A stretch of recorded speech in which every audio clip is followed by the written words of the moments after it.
तो CUET exam की date आ गई है। सर्दियों का मौसम भी धीरे धीरे एकदम सिर पे आके बैठ गया है, रजाइयों का भी मौसम है। तो धीरे धीरे हमने अपनी इस जर्नी को धीरे धीरे आगे बढ़ाया है और खूब सारे जो हमारे चैप्टर्स हैं 12th के, उनको बोर्ड के पॉइंट ऑफ व्यू से देख लिया है। अब बच्चों की डिमांड के बाद हमने CUET की सीरीज़ शुरू की है, ठीक है। तो अब थोड़ा सा रजाइयों से निकलने का टाइम है और देख लेते हैं कि हम इस चैप्टर में क्या क्या करेंगे। जैसे हम ये CUET की जो हमारी सीरीज चल रही है, ये सारी डिटेल्स आपको दिख रही हैं। उसके बाद अब पर्टिकुलरली मैं कौन से चैप्टर की बात कर रहा हूँ, रिलेशन एंड फंक्शन की बात कर रहा हूँ। आपको पता है ये 12th क्लास में भी है और सेट्स एंड रिलेशन करके थोड़ा सा 11th क्लास में है।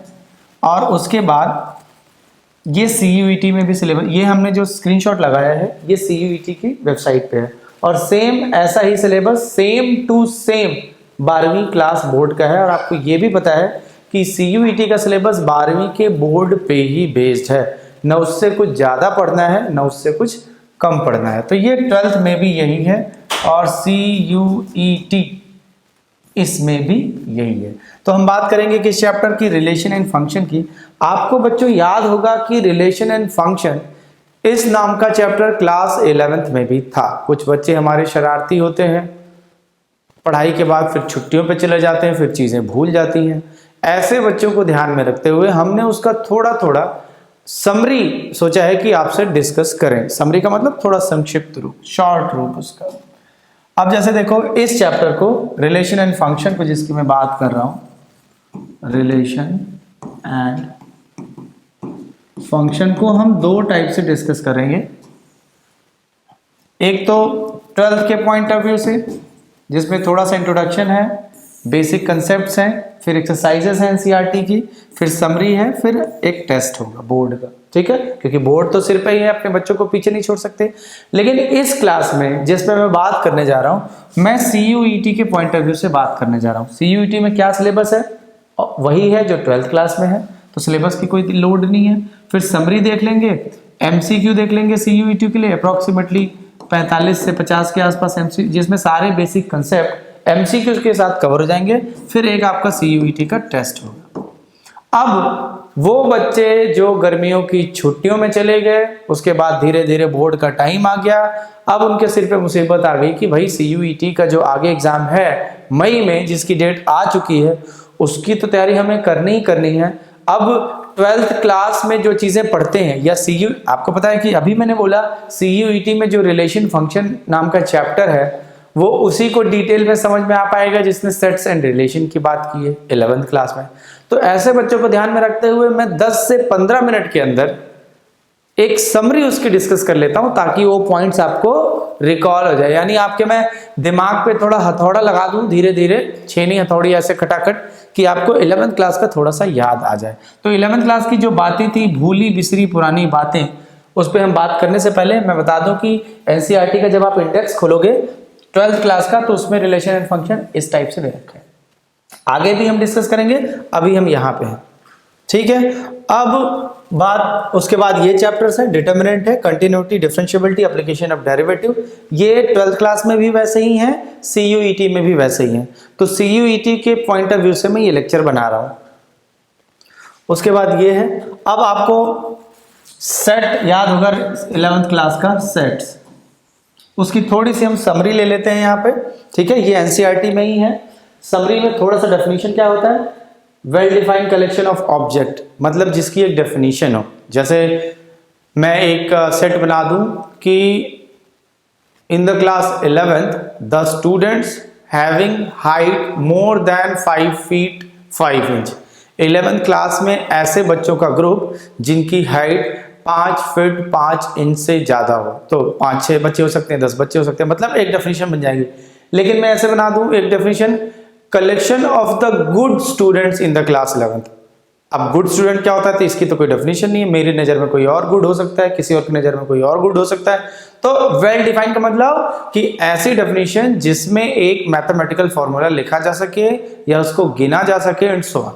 जैसे मैं बता दूं, सुंदर लड़कियों का ग्रुप, यानी क्लास 11th और 12th में सुंदर लड़कियों का ग्रुप।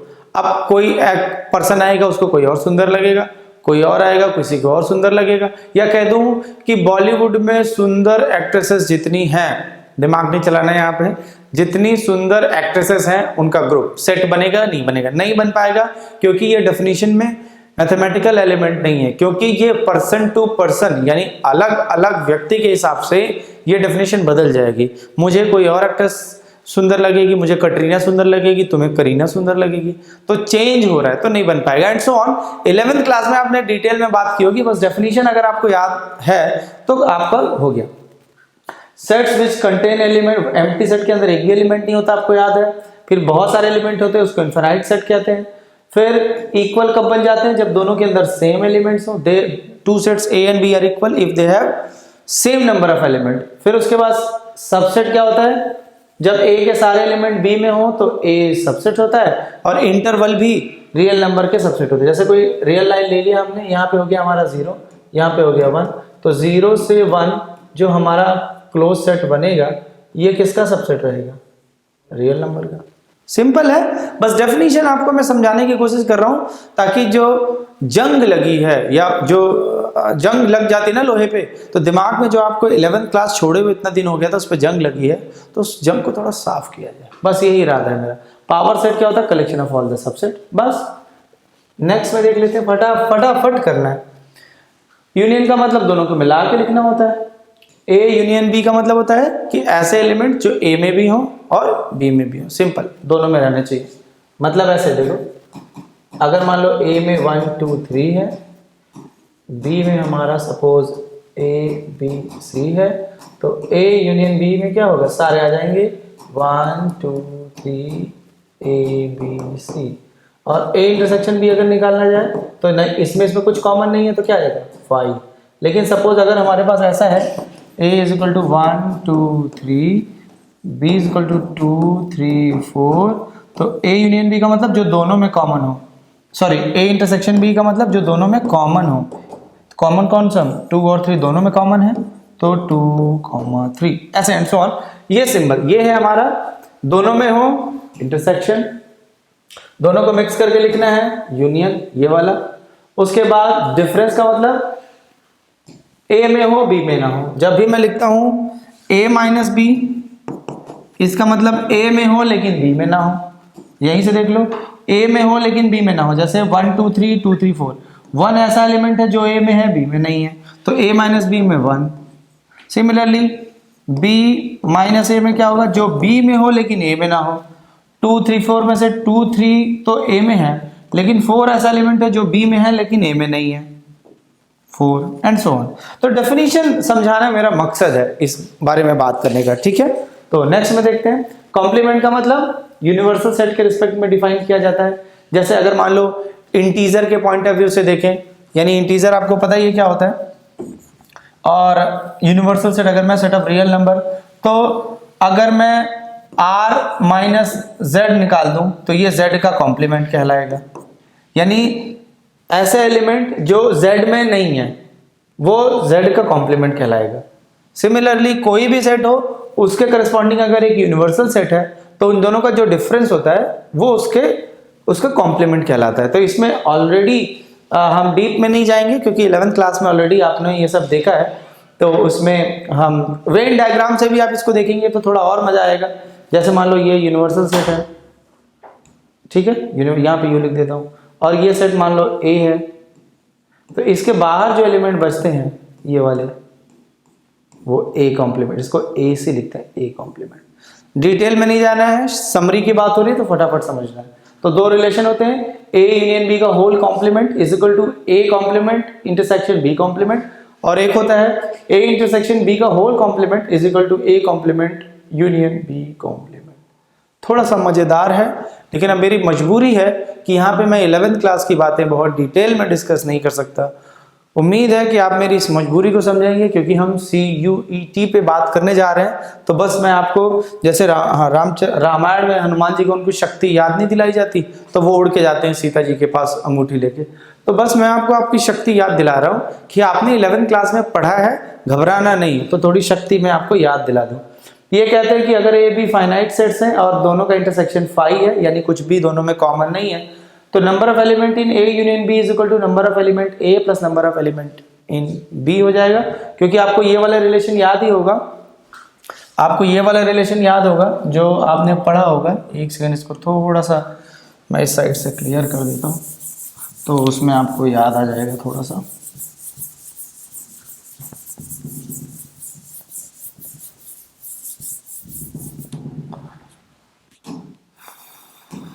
ये वाला रिलेशन जरा सा याद करो, जरा ए मेरे वतन के लोगों जरा याद करो कुर्बानी। ये है number of element in A plus number of element in B, sorry minus number of element A intersection B. ये फार्मूला याद है ना? तो अगर ए और बी में कुछ भी कॉमन नहीं है तो ये वाला क्या हो जाएगा, ज़ीरो। तो number of element A union B is equal to number of element in A number of element in B. तो ये फार्मूला हमारा हो गया।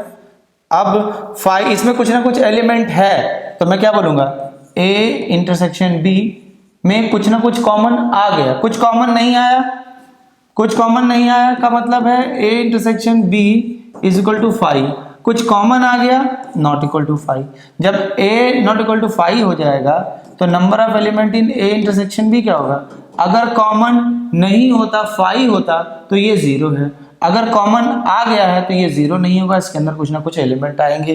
तो फार्मूला हमारा क्या बन जाएगा, number of element in A union B is equal to number of element in A plus in B minus A intersection B वाला सब्ट्रैक्ट कर देते हैं। बड़ी मज़ेदार कहानी है, इस पर डिटेल में नहीं जा रहे हैं, बस शॉर्ट में इसको रख रहे हैं ताकि और जिन बच्चों को ये चीज़ें आ रही हों तो वो जरा सा इसको थोड़ा स्पीड में देख सकते हैं। अब इसमें थोड़ा सा देख लेते हैं, जो 11th क्लास में रिलेशन एंड फंक्शन वाला चैप्टर आपने पढ़ा है वो समरी देख लेते हैं। Relation and function 11th class, थोड़ा सा रिवाइज करवा दूं, नहीं तो कहोगे सर ने पुरानी कोई बात नहीं बताई। अच्छा ये देख लें, तो 11th क्लास में रिलेशन एंड फंक्शन में क्या क्या देखा था, फटाक से देखेंगे। ऑर्डर्ड पेयर क्या होते हैं, pair of element group together. Cartesian product क्या होता है, A cross B is equal to pair बना लेते हैं पेयर वाइज। कहने का मतलब ये है कि देखो जरा सा, अगर ए के अंदर 1 2 3 और बी के अंदर सपोज मैंने ले लिया 1 2 3 या और 4 भी ले लें, तो ए क्रॉस बी यानी कार्टेशियन प्रोडक्ट क्या होगा, इसका एलिमेंट एक साथ, पहले इसका एलिमेंट ये होगा, ये चारों के साथ आएगा, किसके साथ आएगा, चारों के साथ, यानी 1 1, फिर ये वाला 1 2 के साथ, 1 3 के साथ, 1 4 के साथ, फिर 2 1 के साथ, 2 2 के साथ, 2 3 के साथ, 2 4 के साथ, फिर इसका जो 3 आएगा वो सबके साथ आएगा, 3 1 के साथ, 3 2 के साथ, 3 3 के साथ, 3 4 के साथ एंड सो ऑन, ये बनता जाएगा। तो मेरा मकसद ये बताने का है कि आपको ये कार्टेशियन प्रोडक्ट वाला याद रहे, आपने 11th क्लास में पढ़ा है तो मैं डिटेल में नहीं जाऊंगा, ठीक है। और कार्टेशियन प्रोडक्ट में नंबर ऑफ एलिमेंट कितने होते हैं, तो यानी number of element in A cross B is equal to number of n element in A number of element in B. यानी अगर मान लो इसमें 3 एलिमेंट हैं, इसमें 4 एलिमेंट है, तो ए क्रॉस बी में कितने, मल्टीप्लिकेशन यानी 12 एलिमेंट होंगे। और जो ए क्रॉस बी होता है, जो ए क्रॉस बी होता है और जो बी क्रॉस होता है, दोनों इक्वल हो भी सकते हैं और नहीं भी हो सकते, डिपेंडिंग ऑन द केस। अब यहाँ पे क्या है, आर क्रॉस आर यानी रियल नंबर का मतलब पहला रियल दूसरा, पहला भी रियल दूसरा भी रियल, ये यानी आर क्रॉस आर पूरा एक्स वाई प्लेन होता है। ये भी आर जिसको हम एक्स एक्सिस के नाम से जानते हैं, ये भी आर है जिसको हम वाई एक्सिस के नाम से जानते हैं एंड सो ऑन। फिर कह रहा है आर क्रॉस आर, तो ये 3 डायमेंशन बन जाएगा इस वाले के corresponding, X Y Z, X axis Y axis ऊपर जेड एक्सिस। तो ये आप 3D में थोड़ा इसको यूज करेंगे, लेकिन अभी के पॉइंट ऑफ व्यू से मेरा मकसद है कि आपको मैं क्रॉस प्रोडक्ट समझा सकूं। क्रॉस प्रोडक्ट किस सेंस में, कार्टेशियन प्रोडक्ट के सेंस में, आप इसको वेक्टर और स्केलर वाले सेंस में मत समझना, ठीक है। फिर कह रहा है कि 2 ऑर्डर्ड पेयर इक्वल कब होते हैं, A B equal to X Y, ये कब होंगे, जब ए एक्स के इक्वल हो जाए, बी वाई के इक्वल हो जाए। सिंपल, ये चीज मैट्रिक्स में भी यूज करते हैं कि 2 मैट्रिक्स इक्वल दे देते हैं और उसमें एक्स वाई की वैल्यू पूछते हैं। तो ये वो उसकी जो ओरिजिन है, उसकी जो शुरुआत है, उसका जो प्रारंभ है, वो इसी कहानी से है। फिर कहते हैं कि ए में पी एलिमेंट है, बी में क्यू एलिमेंट है, तो ए बी में पी क्यू एलिमेंट रहेंगे। और किसी भी सेट का एम्प्टी सेट के साथ अगर हम कार्टेशियन प्रोडक्ट लेंगे तो एम्प्टी ही आएगा। ये आपको याद करना पड़ेगा, मेमोराइज। अब हमारी बात थोड़ी सी आगे बढ़ती है, गाड़ी को आगे बढ़ा देते हैं। अब कहते हैं कि थोड़ा सा इसका ये है जो मैंने बात कर ली already, A cross B, B cross A generally equal नहीं होता, इसलिए देखो यहाँ पे क्या लिखा है, इन जनरल। इसका मतलब ये नहीं कि ये कभी बराबर नहीं होता, कभी ये बराबर हो भी सकता है, कभी नहीं भी हो सकता है। ये नहीं अगर आपसे पूछा जाए कि क्या ये इक्वल होता है तो आपको आगे जनरली नहीं होता। रिलेशन क्या है, इसकी डेफिनेशन देखनी है। इसमें रिलेशन का मतलब क्या है कि relation is nothing but the subset of A cross B, बस ए टू बी। यानी हमारे पास अगर मान लो ए है एक सेट यहाँ पर, एक सेट यहाँ पर बी है, एक हमारे पास सपोज कोई रूल है उसका नाम है एफ। ये एफ जो है यहाँ के एक एलिमेंट को यहाँ के एलिमेंट में पहुँचा देता है, ठीक है ना। तो ये जो रूल एफ है, तो हो सकता है कि ये अगर मैं ऐसे बोलूँ कि इसके अंदर मान लो एलिमेंट है 1 2 3, इसके अंदर एलिमेंट है मतलब बी के अंदर सॉरी, और ये ए के अंदर, ये एलिमेंट है ए के अंदर 1 2 3, इसके अंदर एलिमेंट है मान लो 1 2 3 4।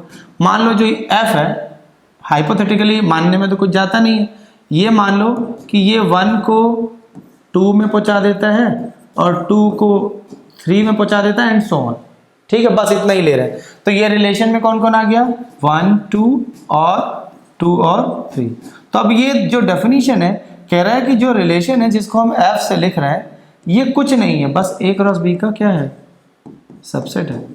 क्योंकि ए क्रॉस बी जब आप निकालोगे, इसके अंदर 1 2 3 है, इसके अंदर 1 2 3 4 है, तो ए क्रॉस बी में क्या आएगा, 1 के साथ देखो 1 1 1 2 1 3 1 4, 2 के साथ 2 1 2 2 2 3 2 4, 3 के साथ 3 1 3 2 3 3 3 4। तो इसमें टोटल कितने आ जाएंगे, 12 एलिमेंट आ जाएंगे। उन 12 में से ही ये 2 लिए गए हैं। तो यानी a relation is nothing but the subset of A cross B. इसकी जो डिटेल में चीजें हैं वो 11th क्लास के एग्जांपल्स एक दो आप देखेंगे तो आपको समझ में आ जाएगा, लेकिन मैं रिकमेंड करूंगा कि बस आप इस डेफिनेशन को ध्यान से समझें।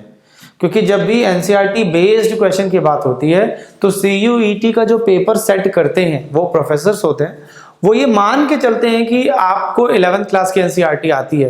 कभी आप क्लेम कर दो कि सर अच्छा आपने ये क्या पूछ दिया, ये तो 12th क्लास में 11th क्लास में नहीं है, तो वो आपसे ये बोल देंगे कि भाई सेट्स और रिलेशन फंक्शन ये सब उसका जो बेसिक पॉइंट है वो 11th क्लास में है।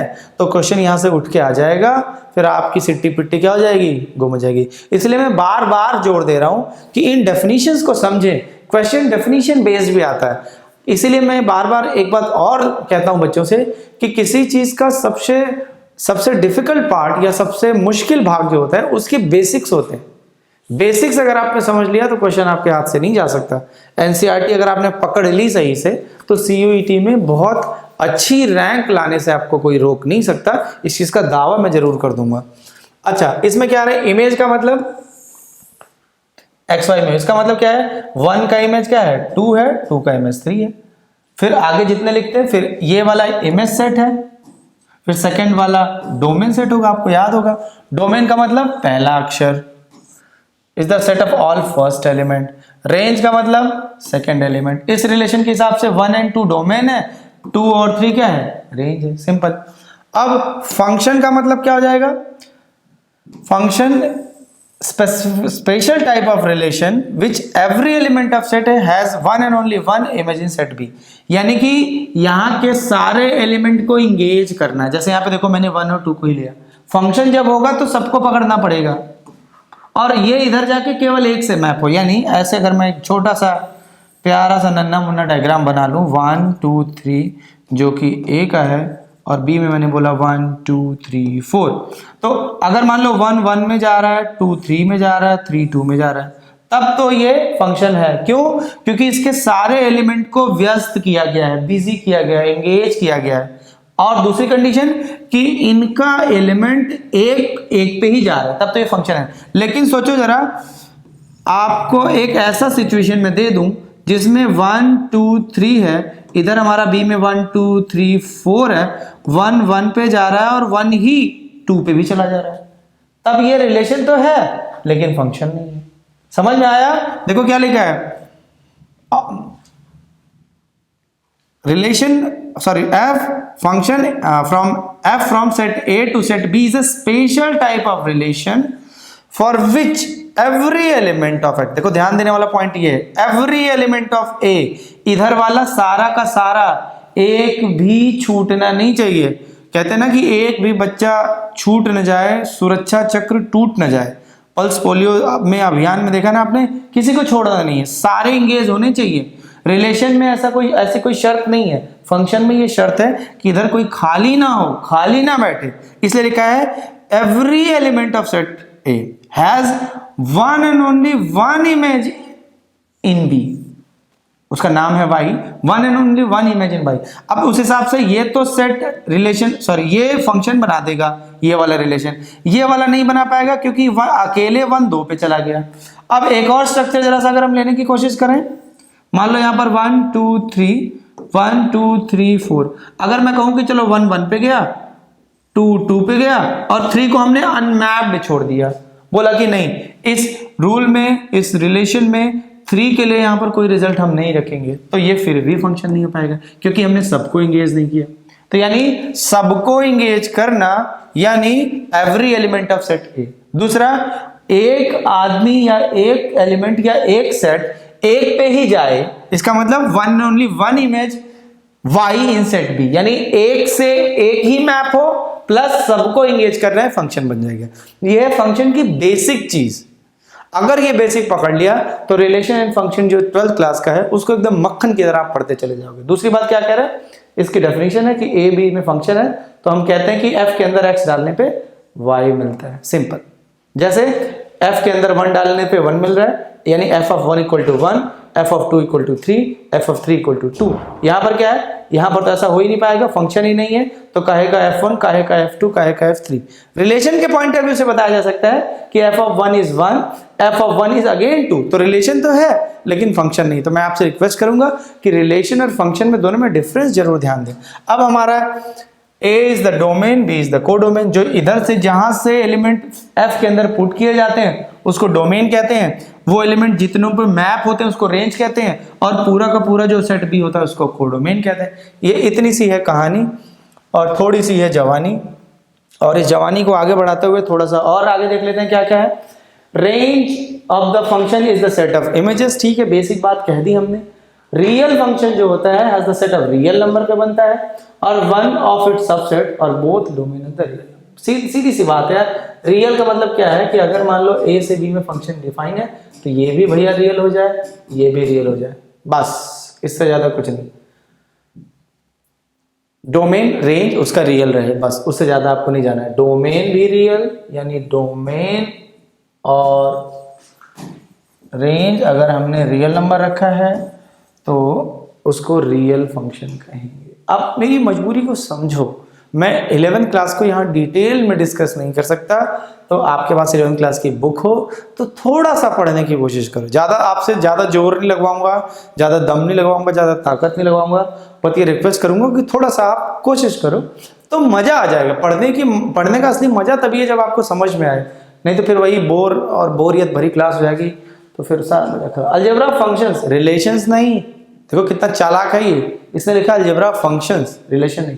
कह रहा है कि अगर 2 फंक्शन है एक एलिमेंट पे काम करते हैं तो दोनों अलग अलग ऐड हो जाते हैं, डिफरेंस है तो डिफरेंस आ जाएगा, सम है तो सम हो जाएगा।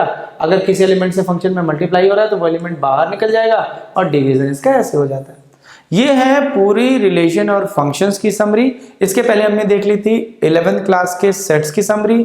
कम समय में ज्यादा हमने प्रोडक्टिव तरीके से इसको देख लिया है, और आपको और डिटेल चाहिए तो थोड़ा सा आपको सेल्फ स्टडी करनी पड़ेगी। अब हम आते हैं थोड़ा रिलेशन एंड फंक्शन जो CUET के पॉइंट ऑफ व्यू से है उसके बारे में। उसमें थोड़ी डेफिनेशंस पे हम ज्यादा जोर देंगे, ज्यादा ध्यान देंगे। शुरू करते हैं।